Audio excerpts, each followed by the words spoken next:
j'aimerais te parler d'un concept qui m'aide vraiment dans mes aventures à me situer puis à faire les bons choix. C'est l'arbre de la réalisation. C'est une image, en fait. Pour moi, la motivation, c'est le tronc de l'arbre de la réalisation. Hein? Pour réaliser un projet, on a besoin de motivation. Tout le monde est d'accord là-dessus. La motivation qui va mener vers les branches, qui représente l'action, qui va donner l'arbre au complet, le feuillage, les aiguilles, la réalisation. Si la motivation, c'est le tronc de l'arbre de la réalisation, c'est quoi ses racines? Hein, c'est important. Les racines de la motivation, ça devrait être enseigné à l'école, là, sérieux, là. Tout le monde devrait savoir ça. Les racines de la motivation, c'est l'estime de soi et la confiance en soi. Il y a une différence entre les deux. L'estime, c'est le sentiment d'être valable. La confiance, c'est le sentiment d'être capable. Si on suit le raisonnement, il faut d'abord se croire valable pour se sentir capable. Donc, les petites racines, c'est l'estime, puis les plus grosses, c'est la confiance, qui va donner la motivation, l'action, la réalisation. Et si c'est ça important que ça, la confiance et l'estime, comment qu'on fait pour l'acquérir? Parce que la bonne nouvelle, c'est oui, on peut l'acquérir.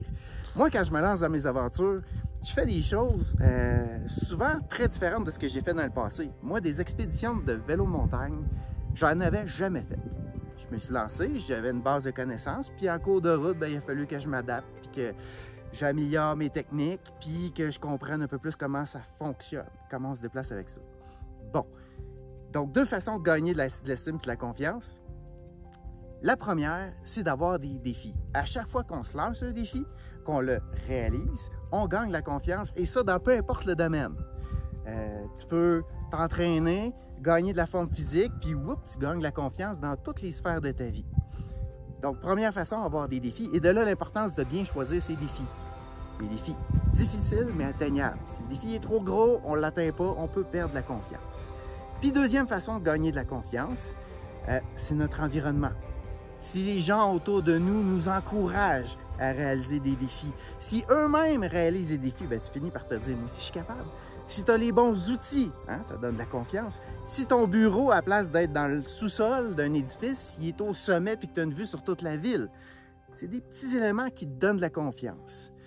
Donc si je résume, l'estime, la confiance, le sentiment d'être valable, d'être capable, qui va donner la motivation, qui va mener vers l'action, qui va donner la réalisation. Voilà, ça, c'est un concept que moi j'utilise. Quand je suis pas sûr, je me donne des petits défis, je fais mes devoirs, puis je fonce.